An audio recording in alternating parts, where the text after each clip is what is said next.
He slid the folder across the table like it was toxic. Thin manila, no label, just a smug post-it. Comp final. I didn't open it, not because I was scared, because I already knew.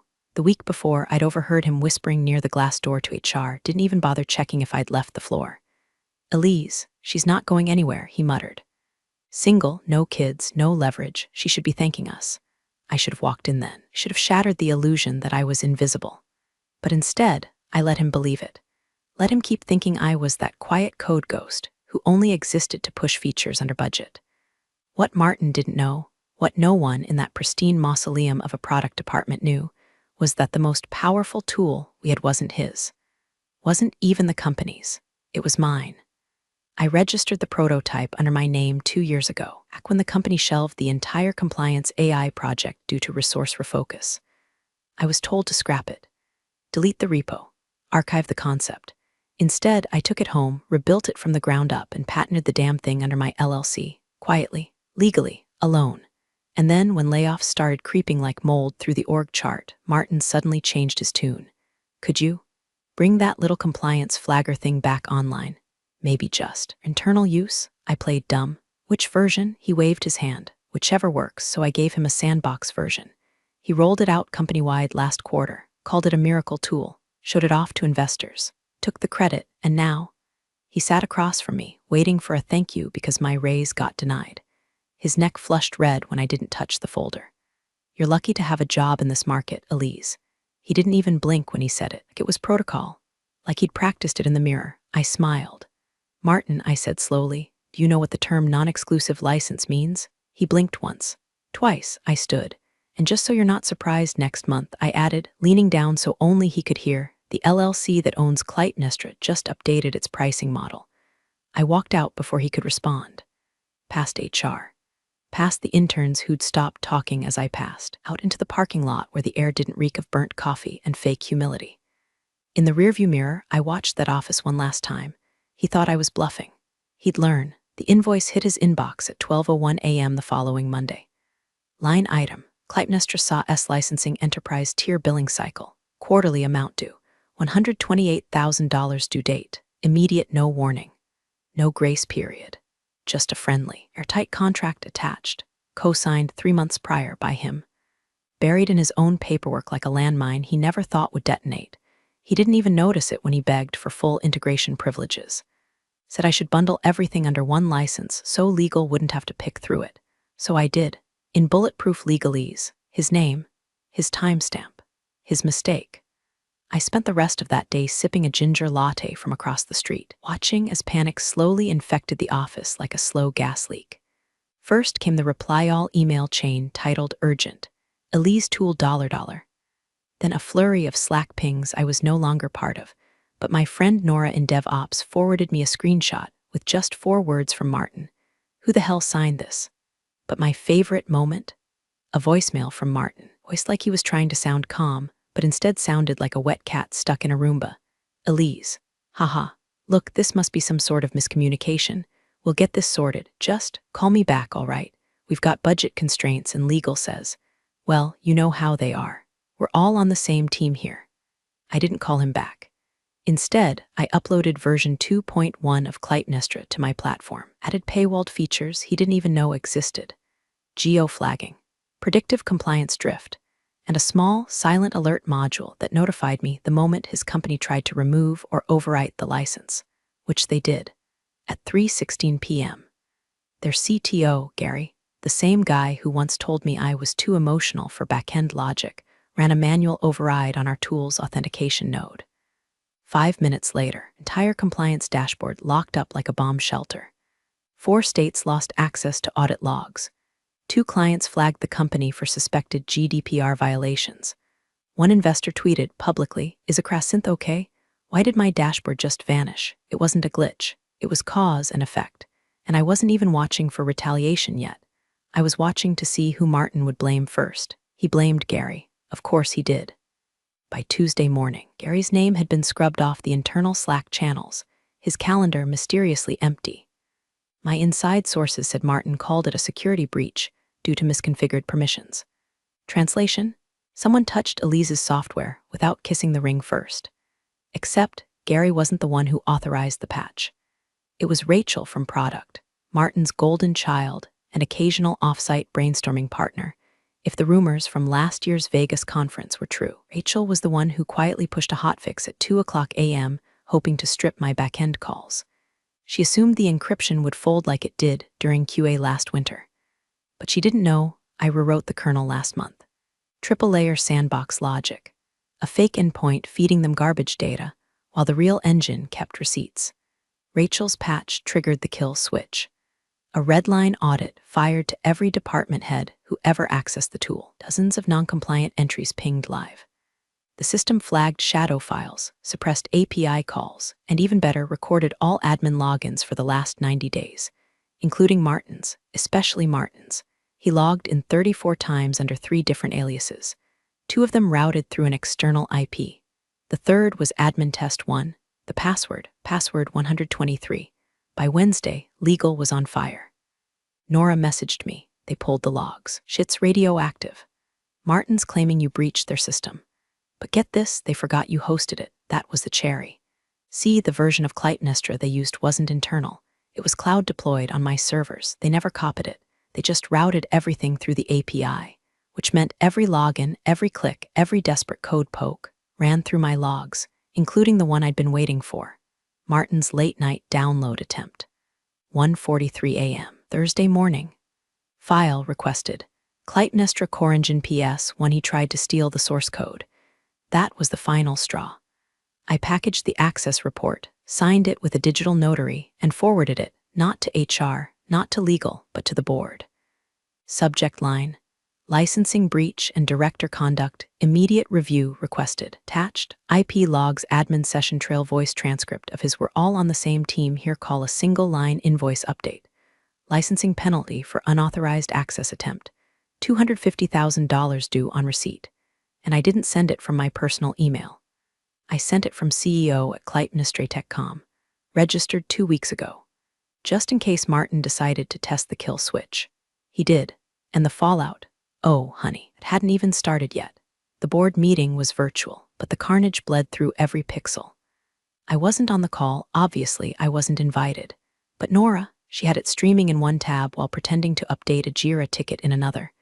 Her recap came at 6:37 p.m. sharp. Martin tried to open with a slideshow. Slide 1 said, "Innovation through trust." Slide 2 froze. Then the chairman asked, "Do you really sign a $250,000 SAW contract without legal review?" Martin started blaming procurement. Procurement replied with, "You overrode our rejection twice. We have the emails." Rachel tried to jump in. She got muted. Then someone said, "Wait, is Elise the patent holder?" Everything went silent. 3 board members left the call without saying goodbye. But the part that made me actually laugh. Apparently Martin said, with a straight face, that I'd manipulated the company during a vulnerable transition period, that I'd weaponized intellectual property, that I had jeopardized investor trust. It's funny what they call manipulation when it's a woman who saw it coming 3 fiscal quarters ahead. See, what Martin still didn't understand, and probably never would, is that Clytemnestra wasn't just a tool. It was a trap, a Trojan horse, a legal deadfall. Every time they logged in, every time they bragged about in-house innovation, every time they copy-pasted my interface into a pitch deck, they tightened the noose. And now the rope was snapping. That night, I got an alert, a subscription downgrade from their domain. They switched off the enterprise license. Cute. At 2:02 a.m., a burst of requests came in from a suspicious IP in New Jersey, Martin's brother's house. If linked in history was to be believed, we're trying to clone the staging environment, mirror the database, reroute credentials. But I'd been waiting for this. When they hit the last credential check, the entire system triggered a cascading rollback, not just a shutdown, a message. Black screen, white font. 1 sentence, "The Queen does not ask for permission." Then a redirect, www.clytemnestra.com/legacy termination on that page, their signed license. A countdown. Client roster I'd secured using my own tool. Companies they used to own. Clients who liked my backend better than Martin's promises, one of whom already wired a deposit. By Friday morning, Martin's access badge was revoked. I know because he tried to tailgate into the office behind the janitor and tripped the security alarm. They say he yelled something about theft and lawsuit as they escorted him out. But by then, I was on a flight, headed to Seattle, because Clytemnestra had just landed a contract with a fintech group 5 times the size of Acrasynth, and they'd asked if I was open to being their CTO.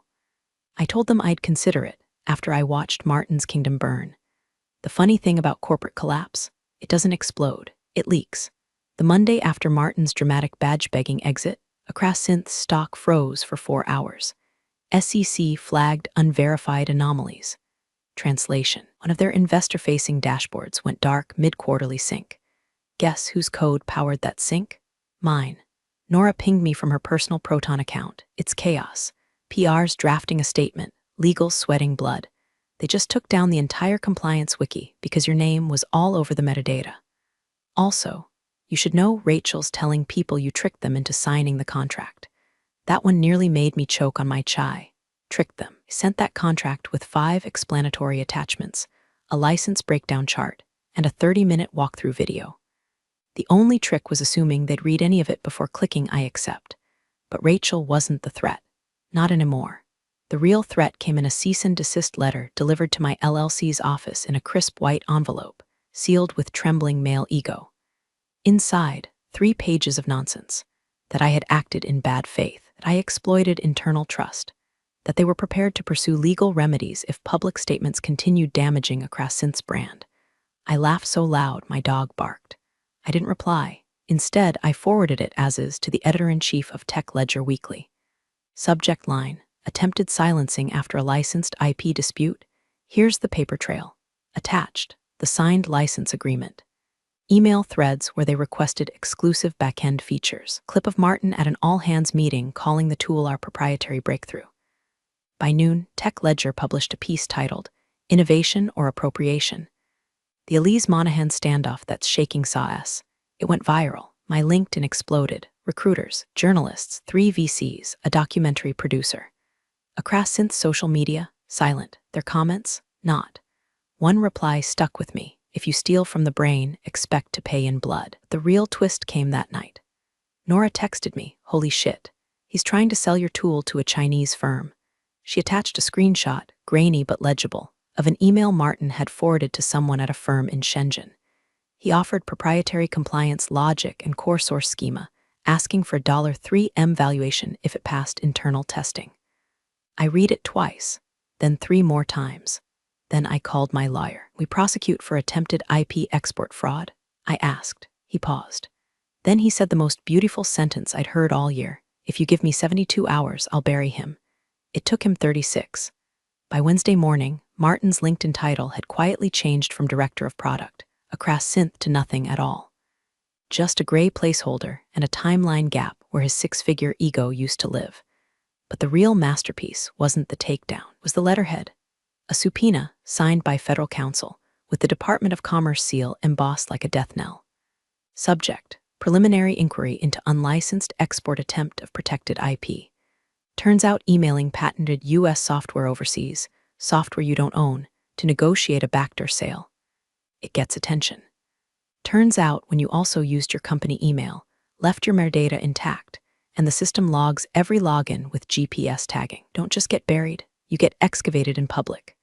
Nora called me in a whisper that afternoon like she was afraid her phone might catch fire. They raided his condo. Not a dramatic raid like khakis and laptops, but the feds took his phone, his home server, even his wife's iPad. She was crying in the hallway, said she didn't even like Clytemnestra. I didn't feel bad. His wife once called me the office girl who does the clicky math. Meanwhile, back at Acrasynth, a different purge had begun. Rachel was terminated without severance. Legal head resigned for personal reasons. And the board was suddenly very interested in my time. They offered me a settlement to resolve the issue. 7 figures. Quiet clause, walk away. Don't mention it again. I told them they could multiply it by 2 and I'd still decline. Because this wasn't about money anymore. It was about proof. Proof that the clever girl in the back of the room, the one who never smiled at the VP's bad jokes, the one who built her empire in silence while they paraded her code like a prop, that she'd seen it coming, and built the trap for fun. So I made them an offer instead. You can license version 3.0, I said calmly on the Zoom call. At full rate, no exclusivity, no customization. You'll use it exactly as is. No slide decks, no branding, no leaks. If we refuse, asked one VP with more gel than neurons. I smiled, leaned in. Then I'll give it to your biggest competitor. Silence. Then we'll have legal draft the agreement. I ended the call before they could say thank you. That night, I reopened a draft I'd shelved 2 years ago. A platform. Bigger than Clytemnestra.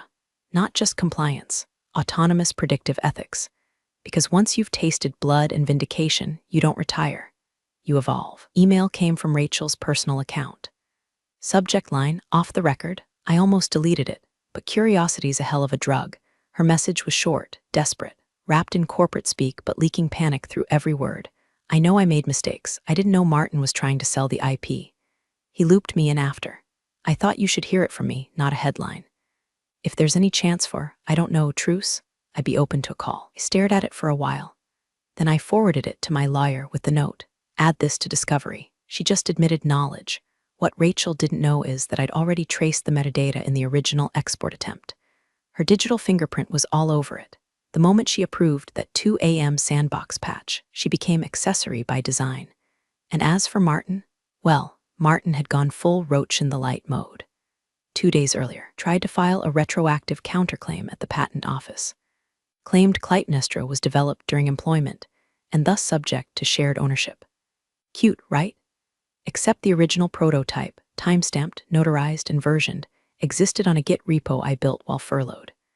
With time-logged commits, GPS data from my home Wi-Fi, and even a Slack message from Martin himself saying, if legal asks, this is Elise's side project, not ours. Can't gaslight a woman who saves receipts in triplicate. My attorney sent a single-page rebuttal with all the attached evidence and a smiley face in the email footer. Martin's filing was rejected in under 72 hours. But the moment that rejection became public, that's when the real twist kicked in. Because someone at Blackguard Systems, a multinational compliance and surveillance firm, had been watching the drama unfold. Quietly, strategically. They reached out, followed the Clytemnestra case with interest. We believe your architecture would integrate well with our emerging AI division. If you're open to acquisition, our board would like to meet. I didn't say yes. I didn't say no. I asked a single question. Would I retain full creative control? Their answer, only if you want to rebuild the entire ethics infrastructure of corporate America from scratch. I poured myself a glass of wine. I hadn't just survived the ambush, it turned it into a launchpad. And Martin, he was spotted at WeWork in Hoboken, pitching a startup called Complyfly. Something about compliance on the go. The name alone told me everything. He still didn't understand what he broke. He thought this was about a tool. He still didn't realize I was the system. 3 months later, I walked into a boardroom with a view of the sound, sleeveless blazer, no apology in sight, and my name etched on the door. Elise Monahan, Chief Architect, Blackguard Systems. Clytemnestra 3.2 was already in beta, not just flagging violations, but predicting them, building behavioral heat maps before lines were crossed. We had contracts with 3 Fortune 100s and 2 federal agencies. One of them asked if we could build a submodule to preempt insider threat vectors. I told them we already had, and we did. Trained the entire predictive engine on the personality profiles of people like Martin, the corner office opportunists who smiled during layoffs, the PowerPoint sociopaths who call theft initiative. Meanwhile, a Crasynth, public audit, 6-figure fines, investor flight. The last article I saw had the headline, once a SAW S-star, now a lawsuit sinkhole. Buried halfway down was a sentence I read 3 times. Former director Martin Calhoun declined to comment, citing pending litigation and reputational harm. I saved that page, framed it, put it in the guest bathroom. But the best part? The thing that made every hour of silence, every gaslight, every weaponized performance review worth it. I got an invite to a Women in Tech Summit last week. Keynote speaker me. After the speech, a young engineer with shaking hands came up and whispered, my boss told me I should just be happy to be here. I smiled, wrote down a website on a post-it, my personal incubator for women building outside the system. She unfolded it like it was sacred, and then asked, why the name Legacy Kill? I leaned in, lowered my voice, and gave her the real answer, because gratitude is a leash, and I'm here to teach women how to bite. You're the real stars of the corporate jungle. Thanks for watching. Hit subscribe, or I'll flick the switch on your old cubicle memories.